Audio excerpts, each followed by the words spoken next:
Joining me today is Arnie Arnesen, a political commentator.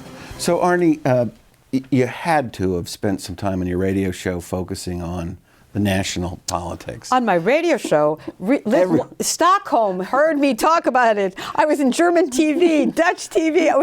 I've never done so much international stuff in my life. Yes, I've spent a little bit of time thinking about this. This truly is an election that anybody who follows this is almost surprised.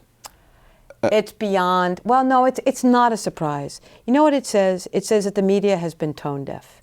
They didn't realize that Occupy Wall Street really changed the lexicon from 99 to 1 and really looked at people's unhappiness. They didn't realize that when they bailed out Wall Street, forgetting Main Street was going to make people notice. They didn't realize that the amount of student debt that kids had was now not just about carrying debt, but not starting a life. What they didn't realize was that, you know, and the Black parents Lives having Matter, those children in their basement. and that Black Lives Matter, that all these things, they were all percolating.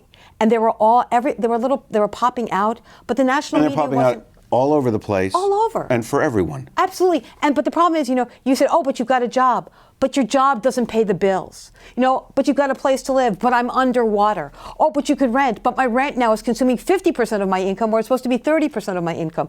Oh, you've got, you know, you went to college. Oh, really? And I have $70,000 worth of debt. I can't buy a car, I can't rent a house, and I have to live at home. So all these things have happened at the same time, and then throw in climate change, all right?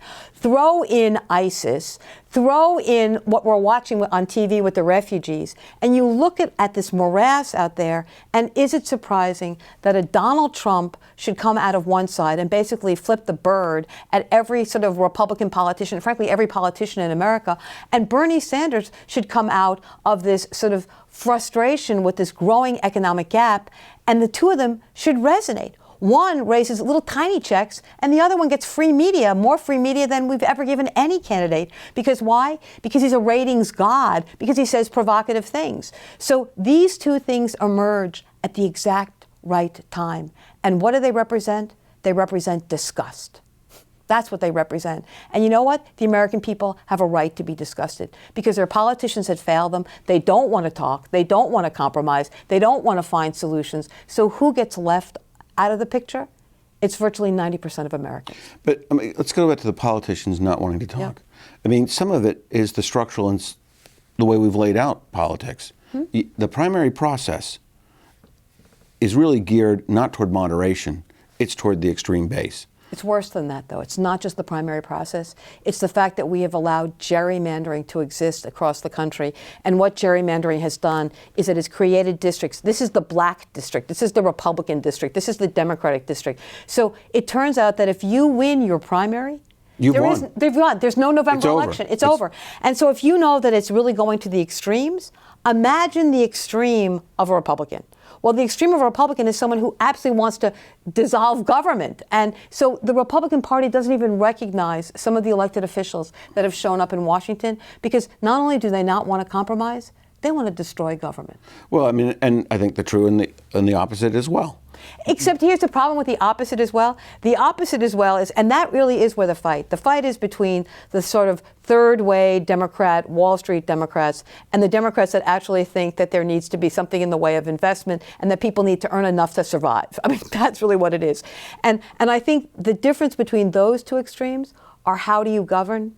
The difference between the more moderate Wall Street Republicans and the sort of Tea Party group is one wants to dismantle government. The other one understands there's got to be some role. And that is a gap that is so much farther apart. I guess what I'm sort of saying is if you are a Democrat in a primarily Democratic district and you're seen as compromising, you become vulnerable to people to say, you're working with the Republicans on this, just as if you're a Republican in a primarily Republican district. No, I think that's wrong.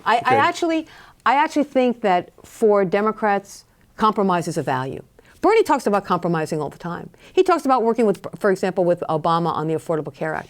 He didn't like the Affordable Care Act, but he knew it was better than nothing. He knew that it was movement. And even though he wants single payer, he was willing to work and find the compromise. Because in the end, it is about governing. So to govern is to compromise. To blow up government is to not compromise. So not compromising is what they do on one side. And the other side is, yes, I am willing to compromise. People understand what Hillary Clinton has to do. She's talking about making these micro steps. You know what I think is the problem with this election? And we've got 30 seconds left. All right, the problem with this election is sometimes you have to show where you want to go. Not that you'll get there, but where you want to go. And where do you end up? Maybe here. But guess what? If you start here, there's nowhere to go. Okay, and with that, we're going to have with that, we'll have to close. Thank you so much. You're welcome. And thank you for joining us for this edition of Capital Connections, your weekly access to politics and policy along the I-89 and I-91 corridors and how it impacts our region. If you've got a comment or an idea for a future show, why don't you email me? And please join us again at the same time next week for another edition of Capital Connections.